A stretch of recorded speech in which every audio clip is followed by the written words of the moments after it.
Welcome to my YouTube channel smart study classes. कैसे हैं आप लोग दोस्तों? आशा करते हैं बेहतर होंगे। और आप लोगों की होली कैसी रही कमेंट बॉक्स में ज़रूर बताइएगा। आशा करते हैं आपने सौहार्दपूर्वक होली वैसी ही मनाई होगी और केमिकल सिंथेटिक रंगों से बच करके ही आपको होली मनाने का मैंने आपको मैसेज किया था। और आशा करते हैं आप लोग वैसे ही सेफ और सुरक्षित तरीके से सौहार्दपूर्ण तरीके से ठीक है होली को सेलिब्रेट किया होगा और किसी तरह की कोई हताहत नहीं हुई होगी। ठीक है, क्योंकि मैंने आपको बताया कि आपको फ्यूचर में एग्ज़ाम देना है 1-2 महीने के बाद या 1-1.5 महीने में, तो इसको ध्यान रख करके आप होली को सेलिब्रेट करें। कहीं कोई हताहत हो गई तो 1-2 महीने के लिए आपको प्रॉब्लम्स हो सकती है और आपकी पढ़ाई पूर्ण रूप से प्रभावित हो जाएगी, क्योंकि ये पीक टाइम चल रहा है रीडिंग का। तो इसलिए मैंने आपको मैसेज किया था। ठीक है, तो फिलहाल कोई बात नहीं, सभी लोग अच्छे होंगे। अब मैं विपिन सर आप लोगों को एक बार फिर से एक नए वीडियो के साथ आपसे हम डिस्कस करेंगे। दोस्तों, पिछला जो वीडियो हमारा रहा उस वीडियो में आपने देखा था कि मैंने फाइलेरिया के बारे में डिस्कस किया था।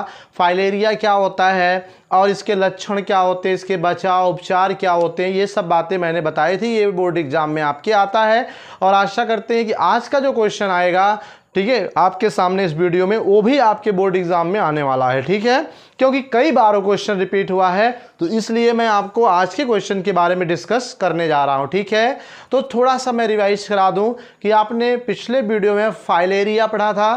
फाइलेरिया क्या है? एक प्रकार का कृमि जनित रोग होता है, ठीक है, जो कि वाउचेरिया ब्रैंकोफटाई नामक कृमि से होता है, जो मच्छर वाहक के द्वारा आपकी बॉडी में उसे पहुंचा दिया जाता है। ठीक है, वो आपकी बॉडी में दीर्घ काल तक या लाइफ टाइम रह के अपना जीवन यापन करके आपके लसिका वाहिनियों को जाम करके, लसिका गांठों को क्या करके, सूजन पैदा करके आपके पाँव को क्या करता है, हाथी जैसे बना देता है। इसलिए वो हाथी पाँव रोग के रूप में भी जाना जाता है। ठीक है, या इसी को फाइलेरिया को एलिफेंटिएसिस कहते हैं, फील पाँव भी कहते हैं। ठीक है, ये मैंने आपको पिछले वीडियो में कवर किया था। ठीक है, बताया था, तो मैंने आपको वहाँ पे बचाव उपचार भी बताए थे। आई होप आपको वीडियो अच्छी लगी होगी। उसी की तरह एकदम एग्जैक्ट एक और आज हम रोग है डिस्कस करने जा रहे हैं, जो कि मलेरिया क्या होता है आपने सुना होगा और कभी 1-2 बार आपको ये रोग हुआ भी होगा।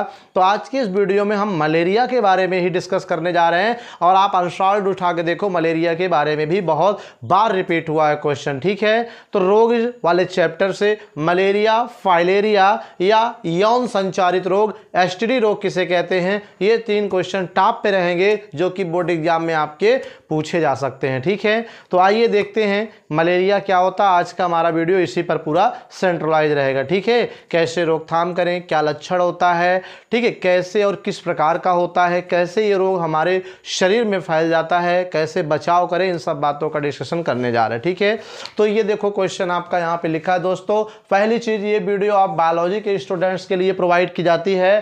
ठीक है, कक्षा 12 के वे स्टूडेंट जो बोर्ड एग्जाम 2021 में देने जा रहे हैं, उनके लिए महत्वपूर्ण प्रश्नोत्तर के सीरीज के धमाका सीरीज जो आपको चलाई गई है, उसी सीरीज के अंतर्गत ये क्वेश्चंस आपको सॉल्व कराए जा रहे हैं। ठीक है गाइस, तो ये क्वेश्चन है पहला, मलेरिया क्या है। ठीक है, what do mean about malaria, malaria क्या है और इसके विभिन्न प्रकार को, इसका मतलब मलेरिया क्या है, कई प्रकार का होता है। फाइलेरिया के कोई प्रकार नहीं थे, लेकिन मलेरिया जो होता है इसके 1 से अधिक प्रकार होते हैं। तो इसके विभिन्न प्रकारों को समझाना है और इसके लक्षण क्या होते हैं, इसका उपचार क्या होता है और कौन फैलाता है, वायरस फैलाता है, जीवाणु फैलाता है या कवक फैलाता है, कौन फैलाता है, ये आपको बताना है। ठीक है, और इसके का बचाव क्या है, इन सब चीज़ों को यहाँ पे हम आज कवर करेंगे इस वीडियो में। ठीक है, तो सबसे पहले जो हम क्वेश्चन हमारा ये आया है मलेरिया, तो थोड़ा सा हम आपको मलेरिया के बारे में यहाँ से आपको बताना चाह रहे हैं। ठीक है, ओल्ड टाइम में, ठीक है, प्राचीन काल में जब बहुत ज़्यादा हमारा साइंस डेवलप नहीं हुआ था, तो उस समय ये माना जाता था कि मलेरिया केवल उन्हीं लोगों को होता है जो मलधन एरिया, ठीक है, मलेरिया का संधि विच्छेद कर लेते हैं, मलेरिया का संधि विच्छेद करेंगे गाइस, तो क्या होगा, मलधन एरिया अर्थात मल प्लस क्षेत्र। ठीक है, मल माने होता है जानते हो ना, टॉयलेट या दस्त या बाथरूम या गंदगी, सीधा सीधा समझ लो, और एरिया माने क्षेत्र। यानी ये रोग सबसे पहले ऐसे क्षेत्र के लोगों में पाया गया जहां पर कि गंदगी रहती थी। ठीक है। सपोज करिए आपके किसी क्षेत्र में बहुत सारी गंदगियां हैं, तो वहां रह रहे लोगों में सबसे पहले ये मलेरिया देखा गया, ठीक है। इसलिए उसका नाम ही रख दिया कि मलधन एरिया। उनका ऐसा मानना था कि जो यहाँ मलमूत्र कचरा है इसकी वजह से ये रोग फैल रहा है। लेकिन बाद में सर्वप्रथम एक फौजी डॉक्टर थे, उन्होंने पता लगाया कि यह मल से अर्थात गंदगी से नहीं बल्कि उस गंदगी में पलने वाले मच्छर द्वारा एक क्रिम होता है प्लाज्मोडियम, उस प्लाज्मोडियम की मानव बॉडी में मच्छर द्वारा पहुंचा दिए जाने के कारण यह प्लाज्मोडियम मानव बॉडी में जा करके ये रोग उत्पन्न करता है, ठीक है। तो बाद में जो भ्रांतियां थी दिमाग में कि ये मलधन एरिया केवल उसी एरिया में फैलता है जहां मलमूत्र होता है, उसी से फैलता है, तो ये भ्रांति दूर हुई और सबको मालूम चला, पूरे विश्व को मालूम चला कि भाई मलेरिया जो होता है एक परजीवी, एक क्रिम होता है प्लाज्मोडियम नामक क्रिम, जो मानव बॉडी में परजीवी के रूप में रह करके मानव के अंदर मलेरिया फैलाने का काम करता है, ठीक है। तो ये इस तरह से पता चला, ठीक है। तो इस तरह से थोड़ा सा दिमाग में ये रखिएगा कि मलेरिया जो होता है सर्वप्रथम मलधन एरिया अर्थात गंदगी वाले क्षेत्रों से ही ये बीमारी क्या हुई, उत्पन्न हुई, ठीक है। तो आइए देखते हैं मलेरिया क्या होता है, कैसे इसमें क्या क्या होता है, ठीक है।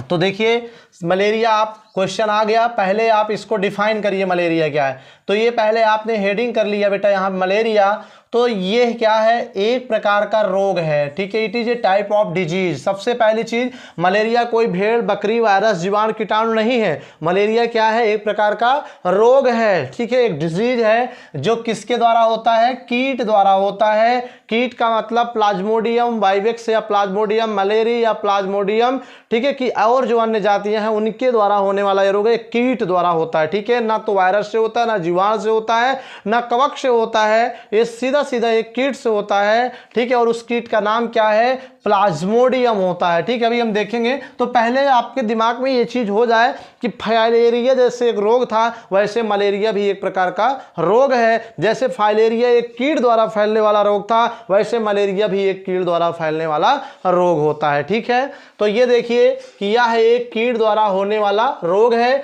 जो आज भारत ही नहीं बल्कि पूरे विश्व में, ठीक है, पूरे विश्व में प्रसारित होने वाला रोग है। मतलब malaria is not matter of only India, ठीक है। मलेरिया सिर्फ इंडिया का मैटर नहीं है, ये ऐसा रोग नहीं है सिर्फ इंडिया जाने इंडिया में फैल रहा है, ठीक है। ये तो कोरोना की तरह पूरे विश्व में क्या है, चारों तरफ ये रोग फैलता है, ठीक है। कोई ऐसा देश नहीं है, सिर्फ ठंड प्रदेश वाले देशों को छोड़ दें तो जिस प्रदेश की जलवायु गर्म है, नमी युक्त है, जैसे इंडिया की क्लाइमेट गर्म जलवायु में आती है, तो यहाँ इस प्रकार के जो देश हैं उन देशों में क्या है, ये मलेरिया, ठीक है, रोग फैलता है, ठीक है। ऐसा नहीं सिर्फ भारत में ही फैलता है, ठीक है।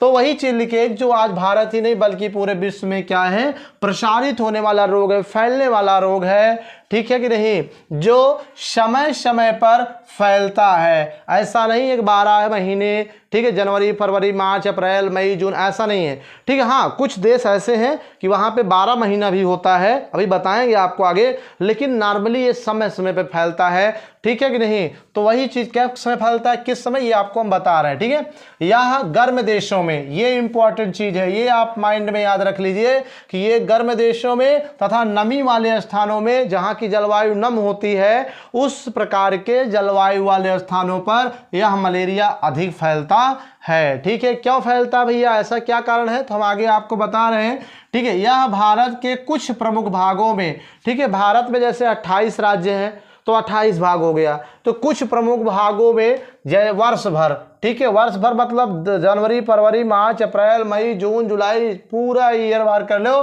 कि ये क्या होता है। जैसे दक्षिण बंगाल, आसाम और जो तराई क्षेत्र है भारत के, जो डाउन वाले क्षेत्र हैं, निचले क्षेत्र हैं, उन क्षेत्रों में ये मलेरिया क्या होता है, वर्ष भर बना रहता है, ठीक है कि नहीं, पूरे साल बना रहता है, ठीक है। यह रोग नदियों किनारे, जो नदी के किनारे वाले क्षेत्र होते हैं और जहां डेल्टा बनता है और कुछ झीलों के आसपास के जो क्षेत्र होते हैं उसके आसपास वाले स्थानों पर यह रोग खूब फैलता है, बहुत ज्यादा फैलता है, ठीक है। अर्थात मलेरिया रोग की बाहुलता कहाँ है, नदी के किनारे, डेल्टा जहां बनता है वहां पे, और झील के आसपास वाले क्षेत्रों में और तराई क्षेत्रों में क्या होता है, यह रोग वर्ष भर बना रहता है, ज्यादा से ज्यादा फैलने के चांसेस यहाँ पे रहते हैं, ठीक है।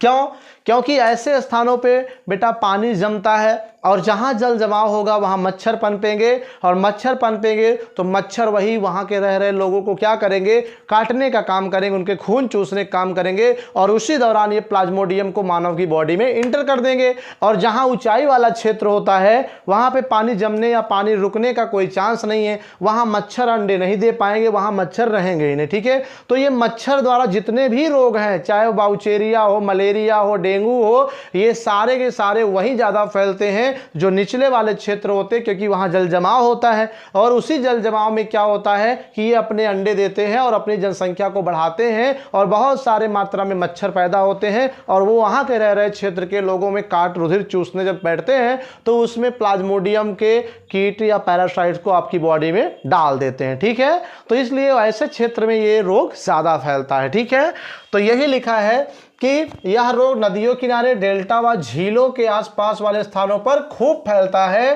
परंतु अब देखिए यहाँ पे एक्सेप्शन आ गया, परंतु ऊंचे स्थानों पर, ऊंचे स्थानों का मतलब जो 2000-3000 फीट की ऊंचाई पे है, जैसे शिमला वगैरह बहुत ऊंचाई पे है। ठीक है, तो वो ऊंचे स्थानों पे जैसे शिमला, कसौली में यह रोग देखने को नहीं मिलता है। कितनी बड़ी बात है कि ये मलेरिया वहां पर पाया ही नहीं गया, आज तक कभी उसके पेशेंट आए ही नहीं वहां पे। कारण क्या है, पृथ्वी के इतनी ऊंचाई क्षेत्र पर वहां जल जमाव होना नहीं है, और जल जमाव नहीं होगा, मच्छर वहां पनपेंगे नहीं, अंडे नहीं देंगे, तो उस क्षेत्र में रह के क्या करेंगे भाई, कोई कहाँ रहता है जहां पर उसको खाने पीने को मिल जाए। तो मच्छर का जो घर है पानी होता है, ठीक है, वेस्ट वाटर होता है, गंदा पानी होता है, और ये पानी ऊपर थोड़ी जमता है, कहीं नीचे गड्ढे या नीचीले वाले क्षेत्र में जमते हैं ना। यही कारण है तराई क्षेत्रों में अधिक पाए जाते हैं, नदियों के किनारे वगैरह, मगर जो ऊंचाई के अधिक क्षेत्रों पर स्थित है जैसे शिमला, कसौली क्षेत्रोरों में यह रोग कभी देखने को नहीं मिला, और आशा करते हैं कि मिलेगा भी नहीं। समझ में आ रही बात कि नहीं? तो ये आपका हो गया। ठीक है, अब सर्वप्रथम सन 1880 में एक फौजी डॉक्टर, जैसे कि मैंने पहले डिस्कस किया था, एक फौजी डॉक्टर जिनका नाम लेवेरान था, इस लेवेरान नामक डॉक्टर्स ने यह बताया लोगों को कि भैया मलेरिया एक परजीवी कृमि द्वारा होता है, ना कि मलधन एरिया में होता है। समझ गए? जो मैंने अभी आपको यहाँ बताया कि पहले लोग क्या मानते थे प्राचीन काल में कि मलेरिया सिर्फ गंदगी वाले क्षेत्रों में गंदगी के कारण होता है, मलमूत्र कचरा के कारण, लेकिन ये बाद में सबसे पहले 1880 में एक फौजी डॉक्टर थे जिनका नाम लेवेरान था, इन्होंने बताया कि मलेरिया जो होता है परजीवी कृमि के द्वारा, मानव की बॉडी में कृमि होता है जो परजीवी के रूप में रह के जीवन यापन करता है, वही यह रोग क्या करता है, फैलाता है। ठीक है, जिसे प्लाज्मोडियम कहते हैं। ठीक है, उस परजीवी कृमि का नाम क्या है, आगे बताया गया प्लाज्मोडियम है। तो एक नंबर का क्वेश्चन पूछा जा सकता है कि मलेरिया किस वाहक द्वारा, सॉरी किसके द्वारा होता है, कृमि द्वारा, उस कृमि का नाम क्या है, प्लाज्मोडियम होता है। ठीक है, तो ये प्लाज्मोडियम, जिसे प्लाज्मोडियम कहते हैं, और इस प्लाज्मोडियम को मच्छर द्वारा मानव शरीर में पहुंचाया जाता है। अब सोचिए कि ये प्लाज्मोडियम सीधे do not inter direct in your body, ठीक है, बल्कि क्या होता है, बाय मॉस्किटो, मच्छर द्वारा ये आपकी बॉडी में पहुंचता है। ठीक है, मच्छर इसे जब खून चूसने के लिए आपकी बॉडी में बैठा, उसी समय क्या किया कि ये प्लाज्मोडियम उसकी बॉडी से आपके रुधिर में चले गए। ठीक है, फिर आपके शरीर में रह के अपना जीवन यापन करके क्या करते हैं, आपको रोग फैलाने का काम करते हैं। ठीक है, तो ये आपका हो गया वो। ठीक है, अब दूसरा जो इसमें पॉइंट है बेटा, संचरण कैसे होता है, मलेरिया का संचरण कैसे होता है, कैसे ये प्लाज्मोडियम मानव की बॉडी में पहुंचता है। अभी मैंने आपको बताया कि जब मादा एनाफिलीज नामक मच्छर, दैट्स इंपॉर्टेंट पॉइंट, मलेरिया का वाहक कौन होता है, मच्छर होता है, लेकिन मच्छर बहुत सारे मच्छर हैं। ठीक है, कौन सा है, मादा एनाफिलीज मच्छर। ठीक है, याद रखना, जब मादा एनाफिलीज मच्छर किसी व्यक्ति को काटती है, ठीक है, काटती है या खून चूसती है, ठीक है, तो यह प्लाज्मोडियम नामक जो परजीवी है ये मानव शरीर में क्या होता है, उसी समय पहुंच जाता है। ये मच्छर शरीर में ही क्या करते हैं, जनन करते हैं, अर्थात ये जो प्लाज्मोडियम होते हैं ये मच्छर की बॉडी में रह के उसी में अपना लैंगिक जनन करके संख्या बढ़ा लेते हैं। ठीक है, तो वो क्या होता है, वही लिखा कि ये मच्छर के शरीर में ही जनन करके अपनी संख्या को बढ़ाते हैं, और जब मच्छर आपकी बॉडी पे बैठेगा तो उस प्लाज्मोडियम के जो बच्चे या अंडे कह लो या लार्वा कह लो, स्पोरोजाइट अवस्था जो होती है उसके अंडे की, इसी अवस्था में क्या होता है, मानव शरीर में ये क्या करते हैं, डाल देते हैं, पहुंचा देते हैं, और यह स्पोरोजाइट मानव की बॉडी में क्या होता है, गुणन करके अपनी संख्या बढ़ा करके आपको रोग फैलाने का काम करता है। ठीक है, तो ये आपका हो गया क्या मलेरिया का संचरण आपको पता हो गया। ठीक है, तो आपसे हम कहेंगे कि मलेरिया किससे होता है? मच्छर से। मच्छर तो वाहक है, होता किससे है? ये मेन रूप से प्लाज्मोडियम से। क्या प्लाज्मोडियम सीधा आपकी बॉडी में आ रहा है? नहीं, बाई मच्छर आ रहा है, इसलिए मच्छर वाहक का कार्य करता। और उस मच्छर का नाम बोलो, मादा। ये लिखा है ना उस मच्छर, मादा एनाफ्लीज नामक मच्छर। ठीक है, तो अब हम चलते हैं नेक्स्ट, जो हमारी तीसरी हेडिंग है ABC कि मलेरिया के प्रकार, टाइप्स ऑफ मलेरिया की बात करें अगर हम, देखो ये क्वेश्चन पूछा गया ना विभिन्न प्रकार को। ठीक है, अर्थात मलेरिया कई प्रकार का होता है फीवर के अकॉर्डिंग। ठीक है, दरअसल मलेरिया में क्या होता है, किसी को पर डे बुखार आ रहा है, किसी को तीसरे दिन आ रहा है, किसी को चौथे दिन, हर चौथे दिन, जैसे आज आ गया, अब कल परसों नरसों ठीक है चौथे दिन आएगा, इस तरह से किसी को तीसरे दिन आया, किसी को डेली आ रहा है। तो ये अलग अलग टाइप का मलेरिया होता है। ठीक है, इससे कई प्रकार होते हैं। तो वही चीज़ यहाँ पे मैंने दिया है कि मलेरिया के प्रकार, ये कई प्रकार का होता है। मलेरिया कई प्रकार का होता है, जिसमें पहला आपका क्या है बेटा, तृतीयक मलेरिया है। क्या है? तृतीयक मलेरिया है। यहाँ आप देख रहे हो बोर्ड पे हमने लिखा है कि तृतीयक मलेरिया, फिर चतुर्थक मलेरिया, फिर दैनिक मलेरिया, फिर आवर्ती मलेरिया। ये 4 प्रकार के मलेरिया आप पे क्या है यहाँ पे डिस्कस किए गए हैं। ठीक है, तो तृतीयक मलेरिया क्या होता है, रटना ही नहीं। तृतीयक मलेरिया मतलब मलेरिया में क्या होता है, बुखार आता है, जूड़ी के साथ बुखार आता है। ठीक है, तो जब किसी व्यक्ति को, ठीक है, जूड़ी के साथ बुखार 48 घंटे के बाद आए 24 दूना 48, एक दिन में 24 घंटे, 2 दिन में 48, यानी तीसरे दिन आए।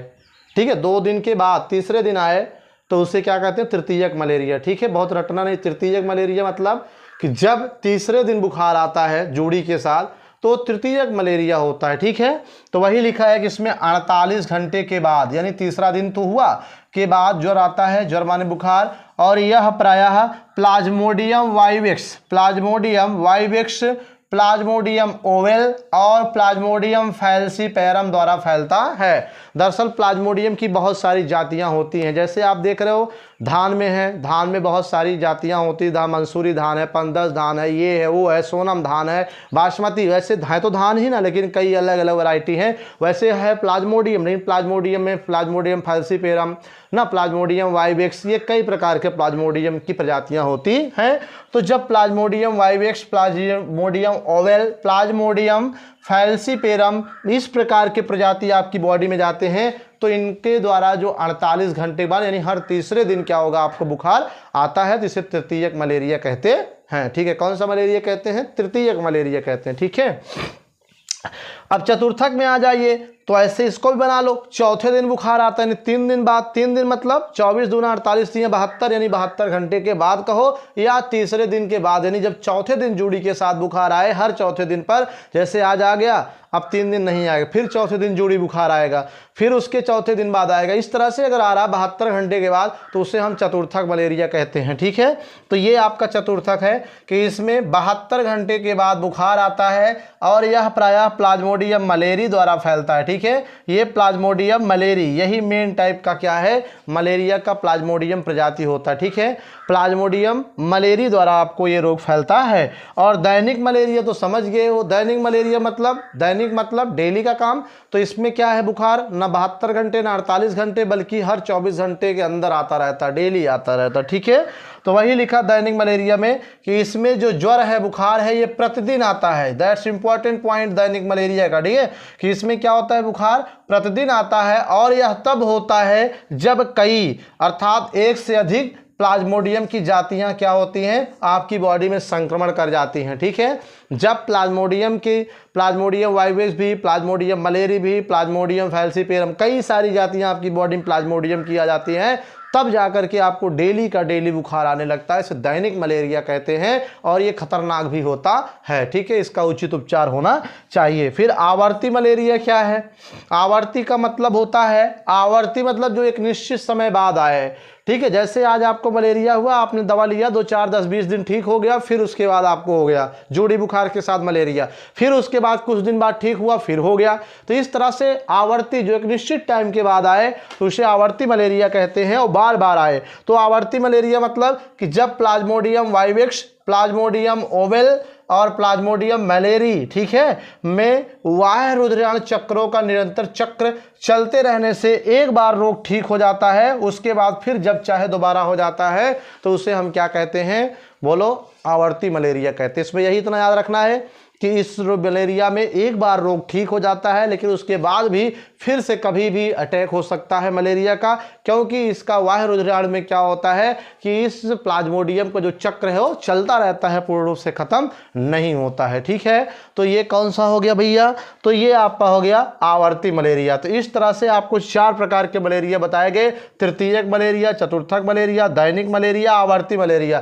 तृतीयक मलेरिया माने तीसरे दिन पे आता है, चतुर्थक मलेरिया मतलब चौथे दिन पे आता है 72 घंटे, दैनिक मलेरिया मतलब जो दिन भर में एक बार जूड़ी बुखार चढ़ेगा, और आपका आवर्ती मलेरिया मतलब एक निश्चित रोग ठीक होने के एक निश्चित टाइम पीरियड के बाद फिर से आता है, क्योंकि प्लाज्मोडियम का जो जीवन चक्र है वो आपके बाह्य रुधिराण में चलता रहता है, पूर्ण रूप से खत्म नहीं होता है। ठीक है, इसलिए 4 प्रकार के मलेरिया का डिस्कशन आपको यहाँ पे दिया गया। ठीक है, तो ये अब आपको चलते हैं मलेरिया के लक्षण क्या होते हैं, सिम्टम्स क्या होते हैं। भाई कोई भी डिजीज होगा, कोई भी रोग होगा, तो उसके कुछ ना कुछ क्या होते हैं, लक्षण होते हैं, जिनको हम देखकर पहचानेंगे। ठीक है, जैसे बुखार, मलेरिया का मेन लक्षण बुखार है, लेकिन बुखार में तो बहुत सारे बुखार, सर्दी में भी बुखार हो जाता है, ठीक है, वायरल फीवर भी हो जाता है वायरस द्वारा। तो कैसे पता करें कि ये आपका, डेंगू में भी एक प्रकार बुखार है, चिकनगुनिया में बुखार आता है, भाई कोरोना में भी बुखार कुछ आ रहा है, बुखार टाइप ऐसे लक्षण आ रहे हैं सर्दी के साथ। तो कैसे जाने, how to differentiate between malaria,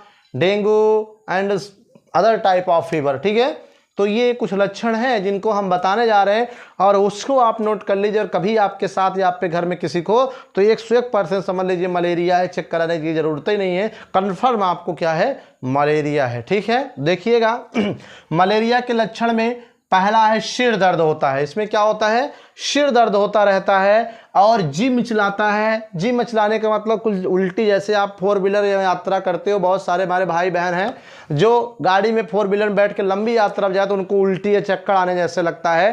ठीक है, ठीक उसी प्रकार का जी मिचलाता है, उल्टी होने वाली, जी मिचलाना मतलब उल्टी टाइप होना, ठीक है, ववन होना, उल्टी हो भी जाती है कभी कभार, और जाड़ा सबसे इंपॉर्टेंट है, जाड़ा लगना और तेज बुखार, यही मेन लक्षण है, याद रखना। ठीक है, कि जब मलेरिया होगा तो कुछ हो या ना हो, लेकिन जूड़ी के साथ बुखार आता है, अर्थात आपको बहुत तेज ठंड लगेगी, कपकपी होगी ऐसे, और कपकपी के साथ आपको पूरा शरीर एकदम आग हो जाएगा। ठीक है, इस तरह का अगर बुखार हो रहा है तो 101% समझ लीजिए आप मलेरिया से ग्रसित हैं, इसमें कोई बट करने की बात नहीं है, लेकिन फिर भी डॉक्टर को एक बार दिखा के ही दवा लेनी चाहिए। ठीक है, तो ये आपका एक पॉसिबल जो ट्रेट्स हैं, सिम्टम्स हैं, वो मैंने आपको बताया कि जूड़ी के साथ बुखार आना, ये प्रमुख लक्षण होता है किसका, मलेरिया का होता। ठीक है, तो सिर दर्द होना, जी मिचलाना, उल्टी होना, जाड़े के साथ तेज बुखार आना, और एक बात, जब तेज बुखार जाड़ा लगेगा तो आप क्या करोगे, ओढ़ लेंगे कुछ ना कुछ। तो जब आप किसी न किसी चद्दर को अपने सर पे डालोगे या रजाई को, तो 1 घंटे बाद बुखार उतर जाएगा, और तेज पसीना होगा, इतना पसीना होगा जैसे एक बाल्टी कोई डाल के नहवा दिया हो, नहला दिया हो। ठीक है, इस तरह से बुखार उतरता है, तो और कंफर्म हो जाता है कि ये मलेरिया है।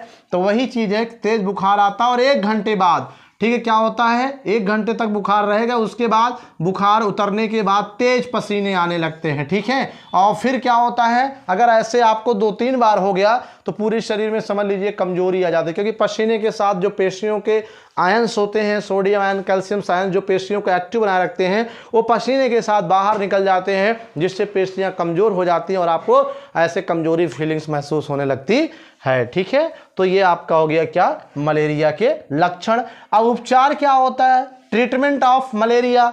तो भैया रोगी को विश्राम देना चाहिए, सबसे पहली चीज। अगर किसी को मलेरिया हुआ है तो उसे बहुत काम धाम भाई भी काम करने की जरूरत नहीं है, वो ज़्यादा से ज़्यादा रेस्ट लेना चाहिए उसे। ठीक है, क्योंकि जितना ज़्यादा रेस्ट लेगा वो उतना ही उसको क्या होगा, थोड़ा सा ऊर्जा महसूस करेगा। ठीक है, ऊर्जा महसूस करेगा। ठीक है, तो इसलिए विश्राम देना चाहिए। ठीक है, ऐसा नहीं कि जाओ काम पे चले जाओ। ठीक है ना, जो मजदूर वर्ग के लोग होते हैं, उनकी पत्नियां कुछ ऐसे ही, थोड़ा सा तबीयत खराब, रुक गए, फिर भी बच्चे क्या खाएं, इस तरह से, मतलब उनका अपना वो होता है, उस पर कमेंट नहीं करेंगे। फिर दूसरा होता है रोगी को कुनैन की औषध देना चाहिए। 10 सबसे इंपॉर्टेंट चीज कि अगर हो गया है मलेरिया तो उससे ठीक होने के लिए जो एकमात्र प्रभावी औषधि है वो क्या है? कुनैन औषधि है जो सिनकोना नामक पौधे की छाल से प्राप्त की जाती है। इंपॉर्टेंट क्वेश्चन पूछ लेगा कि कुनैन किससे प्राप्त होता है, तो यहाँ पे आपको पता होना चाहिए सिनकोना नामक पौधे की छाल से प्राप्त होता है। ठीक है, तो यहाँ पर आप लिख सकते हो सिनकोना पौधे से। ठीक है, ये क्या है? सिनकोना पौधे से प्राप्त होता है, उसकी छाल से, और एकमात्र औषधि जो बहुत प्रभावी होती है। ठीक है, ये कुनैन मार्केट में रिसोचिन या और भी अन्य नामों से मार्केट में मिलती है टैबलेट के रूप में।